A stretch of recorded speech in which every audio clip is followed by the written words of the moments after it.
Welcome back to Drive Your Thoughts podcast. I'm your host, Master Coach Carrie Marshall, and it's time to go after those goals. Yeah, whether ready or not, life's coming hard, no breaks, no stop.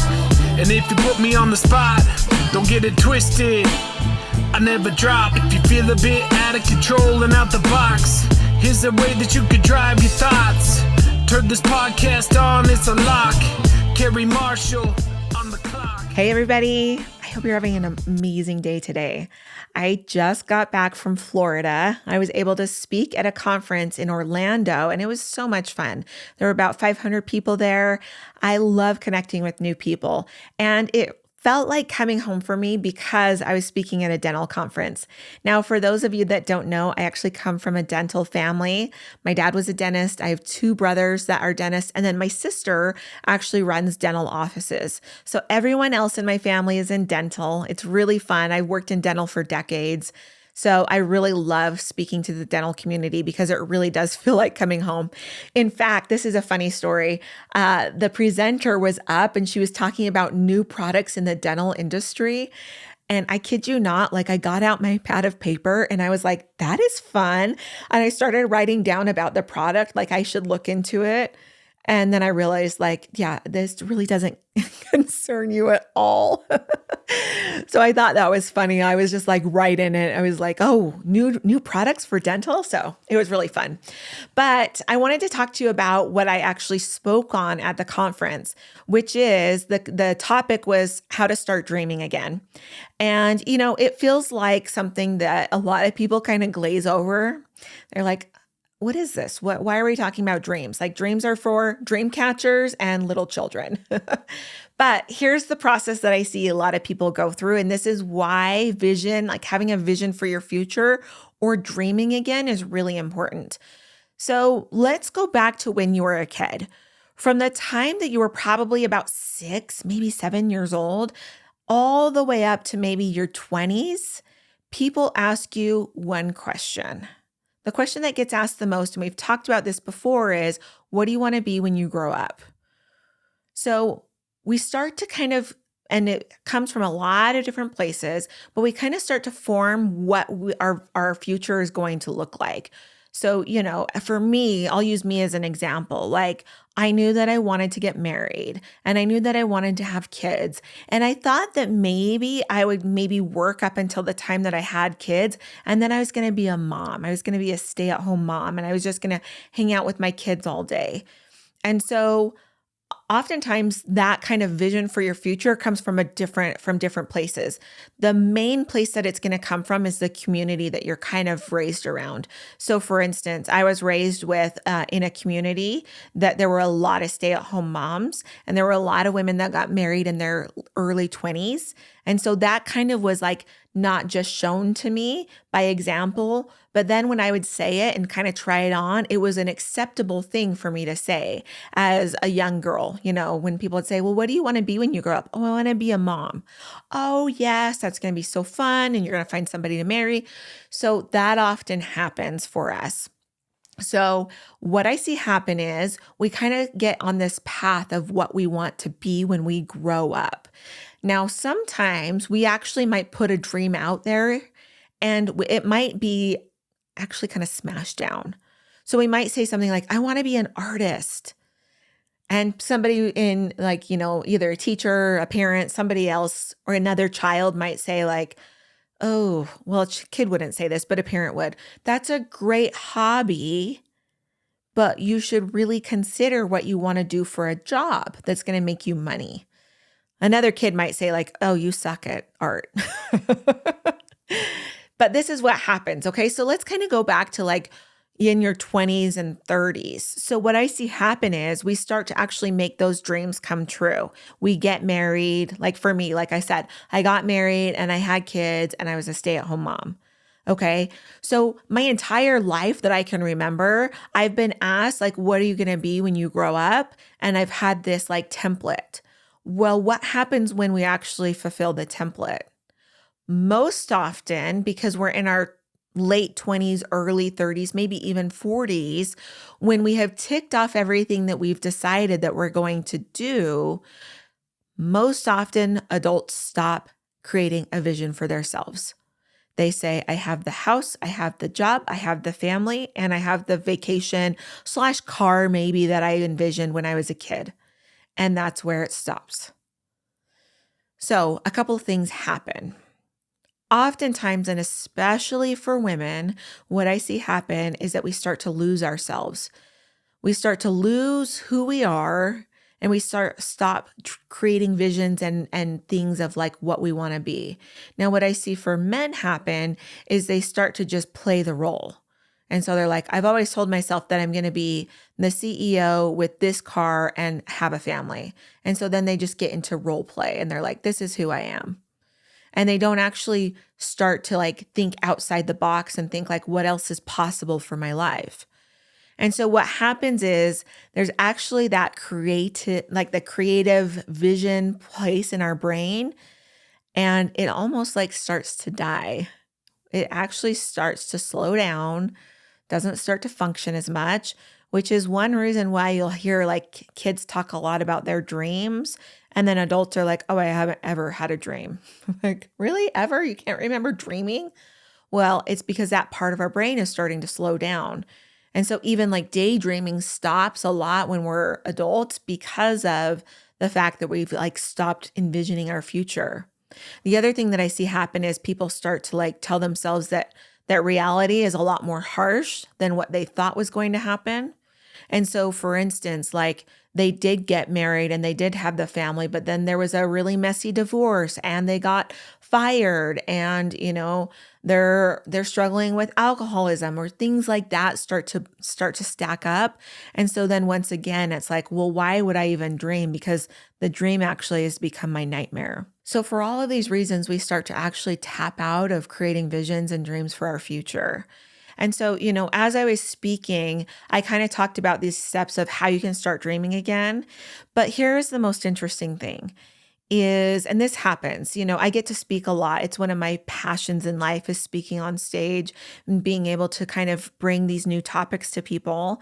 And it's most of the time to people that don't know me. And so here's what happens is afterwards, there kind of starts to be this like little awkward line that starts to show up when I get off stage because people want to talk to me and I love it. It's, once again, one of the things I love.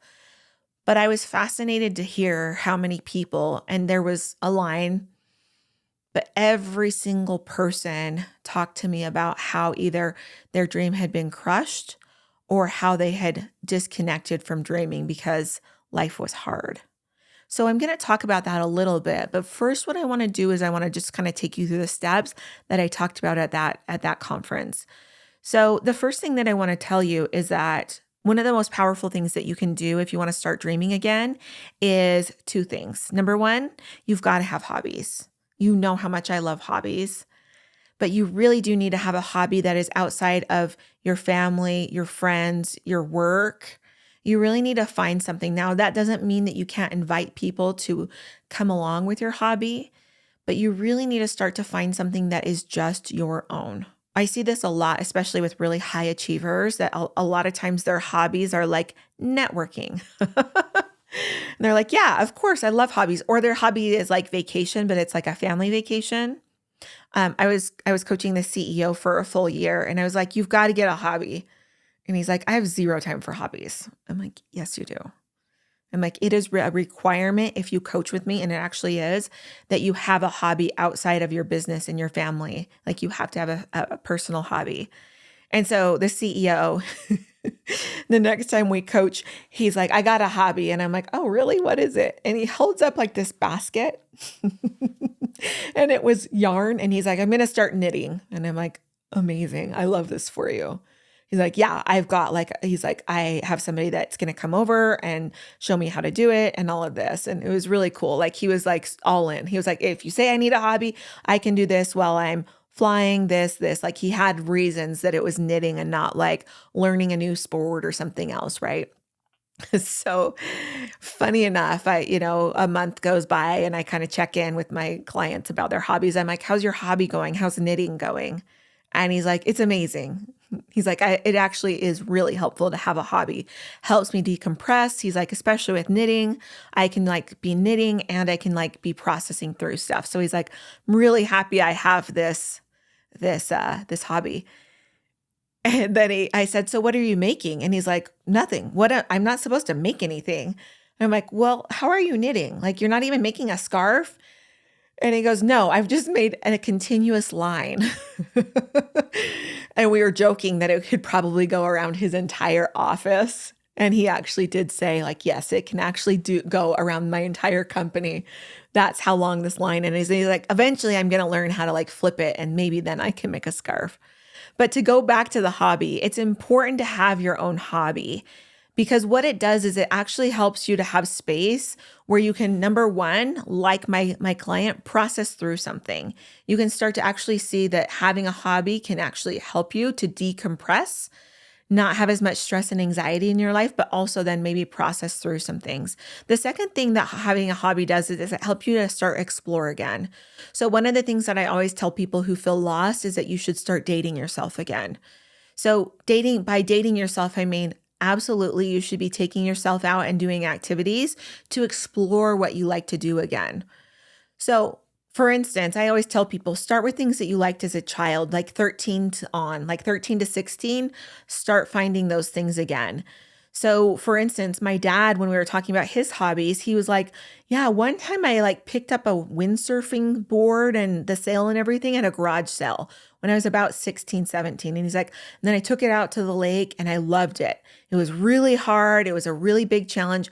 But as soon as I actually got so that I got the wind in the sail and started to figure it out, I loved it.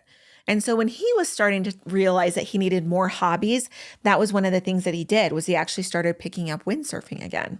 So we have to start dating ourselves to start to explore, like, what do I still like? And then maybe even what's a new hobby that I can like start to do. So once again, using that example of my dad, he went from like windsurfing to then learning about hydrofoiling, I think it's called. But then he was like, yeah, I want to try that now. That's something I've never done before. So we want to start to create this space where you can date yourself because then you can really figure out what you love and what you don't love. So when I was doing this process myself, like I would take myself to the movies and I realized that I really don't want to sit there by myself in the movie for like 2-3 hours. What I did want to do though is like maybe go to a bookstore, right? I wanted to go and like read, like that felt like more like me.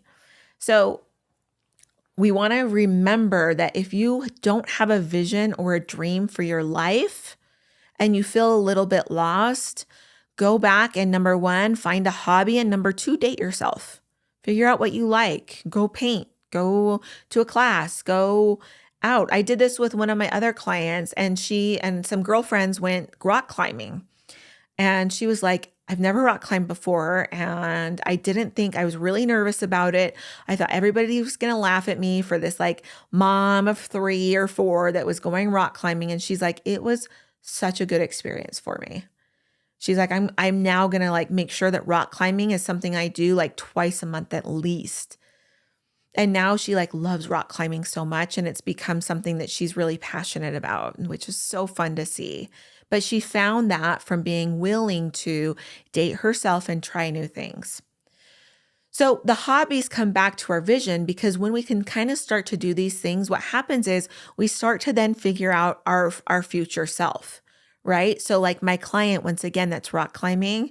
She's like, I want to not just rock climb in a gym, but what if I could actually figure out how to rock climb outside? And I'm like, okay, so when do you want to do that? Like, when do you want to now go up the canyon and do that? And I'm like, and do you want to learn all of the safety procedures or do you always want to go with an expert? She's like, no, I really want to like learn how to do this myself. I want to be the expert one day. Just like that. She has a vision for herself and for her future. Now it's around a hobby, but I promise you that when you can kind of start to figure that out, your life is going to want to mold around it. It's so much fun watching this process happen. So I'll take it back to even me.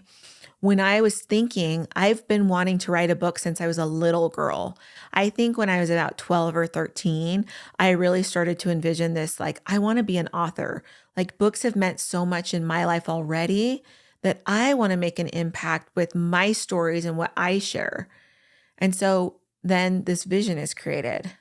Now, at some point, the vision was actually crushed. Somebody was like, oh, it's really hard to be an author. Nobody's an author. Nobody can do it. All of these things. And I was like, oh, I guess that's not for me.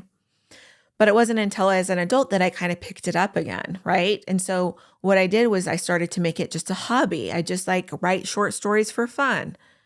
Well, then that hobby became something else and then something else. And so then it kind of morphed into like ghostwriting, which is writing books for other people. And I've written dozens of books for other people. Some of them have made it to the bestsellers list. And that's been really fun. But it has created this vision for my future where I'm absolutely going to have a book published by next year. Being able to create a hobby around it first helped me to then open up my eyes for the vision for the future.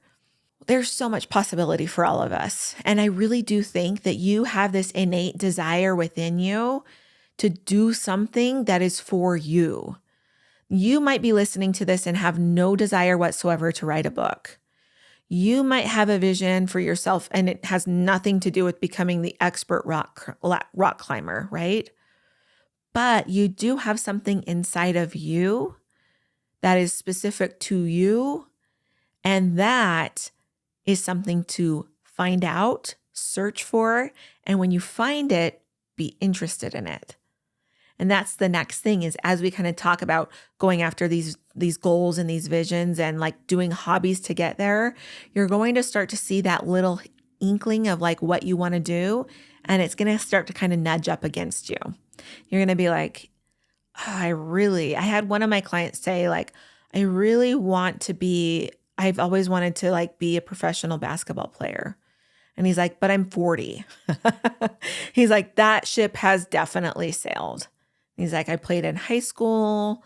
I was really worried about it in college because I didn't have a scout, like scout me out. So I was really worried about it. So I kind of missed my opportunity.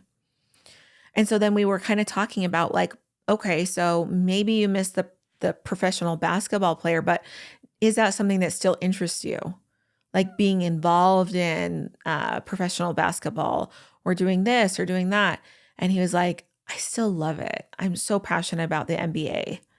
He's like, I've always loved it. It's always been something. And wouldn't you know it, when we started to talk about the NBA, we started to talk about the things that he's passionate about, he was able to create a vision for his future that included the NBA and being included within that. And that has been really fun for him, is like figuring that out and now actually making this side hustle hobby out of what he does. Now, I can't exactly tell you what he does because then you know who it is. But what I want to tell you is that he was able to take this dream and this vision and then mold it into his now current/future vision and be involved in the NBA. So it's been really fun to watch him really kind of mold this into his life now. And so that's why we want to start to create these visions and these dreams for our future, because you're not done yet. I mean, I can tell you time and time again about how many examples we have of people that started dreams and visions and businesses into their 50s and 60s and even 70s. Just because we're 40 and we've checked off the first list that we made when we were 6, get married, have a family, and have a business, and maybe have that car. We have to remember that now we have this second half of our life that is actually even more fun to create because we actually know a little bit more. It's not just our little childhood fantasy, but we can create something really exceptional for this second half of our life. So now let me talk to those people that have maybe had their dreams crushed. Maybe they've hit that really hard wall or they've been through some really challenging obstacles. I see it. I have absolutely helped people through this. And I want you to know that it can be hard and it can be a huge setback to have your dreams crushed or to have life happen not like you wanted it to. One of the ladies that came up to me at this conference that I was just asked at was telling me about how she really was good at creating a vision for her future and how, by sudden circumstances that happened, it really felt like everything that she had wanted was gone. That's hard. It really is hard. And what I want to let you know is that it's okay to take some time to process, those emotions that are happening for you and to say, like, that was hard and I need to mourn, or I need to be angry, or I need to feel frustrated and feel like that wasn't fair for a little bit. But there's always an opportunity to open a new door and start the new chapter, or whatever you want to call it, and say, now that I'm here and I know what I know, what now do I want my vision to be? And when I mentioned that to this woman, she said, it's interesting that you say that, because she's like, as painful as my life has been for this last 2 years, it feels like this new chapter, and like I'm nervous because I want to do something that has kind of been on my heart since I was a kid, but it just didn't line up for the, being a wife and being a mom and being this. She's like, what if that's what I'm supposed to be doing? And I said, it would be fun to find out, wouldn't it? So be open. I understand you might need to take some time, but be open to that next chapter, and that you actually get to intentionally write it from here. I'm so passionate about dreams and visions because I really do think that that is what helps us to be on fire, lit up about our lives. And that doesn't mean that obstacles and setbacks don't happen. They will absolutely happen, and we want to make sure that we're planning for it and preparing for it. But I do want to encourage you that if you're one of those people that find that you have lost yourself, or that you don't have the dream for like what's next for you, it's time to start dreaming again. And it's time to get back into the driver's seat of your life and take that to the destination that you want to get to. We'll see you next time on Drive Your Thoughts podcast. Bye. Thanks for listening to this podcast episode. If you're ready to get in the driver's seat of your own life, you can come and follow me at Drive Your Thoughts Coaching on Instagram, or come and see more ways to work with me at driveyourthoughts.com. Yeah, whether ready or not, life's coming hard, no breaks, no stop. And if you put me on the spot, don't get it twisted, I never drop. If you feel a bit out of control and out the box, here's a way that you could drive your thoughts. Turn this podcast on, it's a lock. Carrie Marshall on the clock.